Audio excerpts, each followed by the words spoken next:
দেখ ভাই, নদীর স্রোত এদিকে একটু বেশি।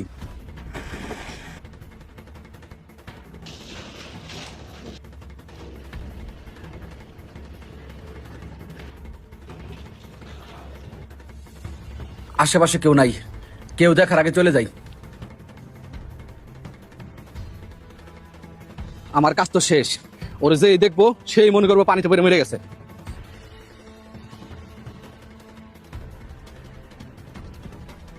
কি রে, এটা কি? এ তো মানুষের মতো লাগতেছে। যাই তো যাই, উঠে দেখি বাইসা আছে কিনা।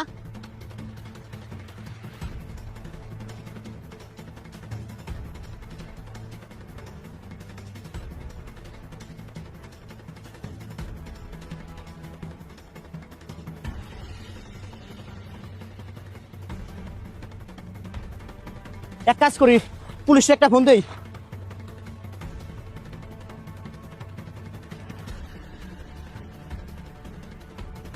স্যার, আমি ওখানে জাল ঠিক করতে লাগছিলাম, হঠাৎ করে তাকাই দেখি নদীর ঢেউতে একটা লাশ বাইসে আসতেছে। পরে লাশটার আমি উঠে আপনাদের খবর দিছি।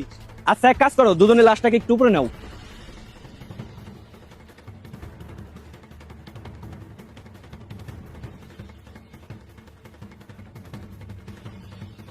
আচ্ছা, এক কাজ করো, আশেপাশের গ্রামগুলোতে খোঁজ নিয়ে দেখো আসলে এই লাশটা কার। স্যার, লাশটা তো এখন জীবিত, এই দেখেন ওর হাত নড়তাছে। কি?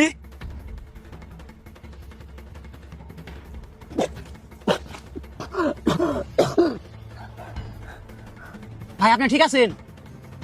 ভাই আমি ঠিক আছি। আপনি কোথা থেকে এসেছেন? আমরা তো আগে ঘোষণা দিয়েছি এ জায়গা আসা নিষেধ, এ জায়গাটা অনেক ভয়ঙ্কর। আমি এখানকার না, আমি আর আমার বন্ধু এখানে ঘুরতে এসেছিলাম। উপরে আমাকে পানিতে ডুবিয়ে মারার চেষ্টা করে। আপনাকে কেন সে মারতে চেয়েছিল?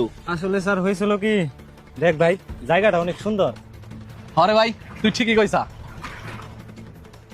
দেখ দেখ দেখ ভাই, ওই যে কি দিন বাইশ আসতেছে। চলো এটাকে টানে এনে দেখি। চল চল চল। আসলে এটা কি? আয়, আয়।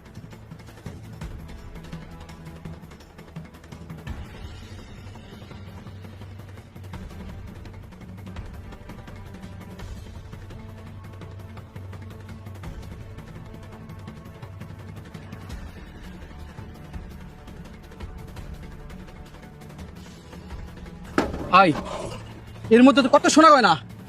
আমাদের তো ভাগ্য বদলে যাইব। আয়, এক কাজ করি, তুই অর্ধেক নে, আমি অর্ধেক নেই। না ভাই, এগুলো আমাদের না, হয়তো কারো কষ্টের সম্পদ। চল, এগুলো আমরা থানায় দিয়ে আসি। আরে ভাই, তুই এগুলো কি বলতেছা? আমরা কি সারা জীবন গরিব থাকুন নাকি? যখন একটু বড় লোক সুযোগ পাইছি আর তুই ইমানদারের কথা শুরু করে দিছা। তুই এটা কি ধরনের কথা বলতেছা? আর একজনের সম্পদ আমরা কিভাবে আত্মসাৎ করবো? যার সম্পদ তাকে ফিরিয়ে দেওয়া দরকার। তুই নিবি না ভালো কথা, আমি এত দয়া দেখাইতে পারবো না। আচ্ছা, তুই এক কাজ কর, আমার ভাগেটা আমারে দিয়ে দে। এটা যার সম্পদ, আমি তাকে ফিরিয়ে দেওয়ার চেষ্টা করুন। ও যদি ওর সম্পদ ফিরিয়ে দেয় তাহলে তো আর আমি এই সম্পদ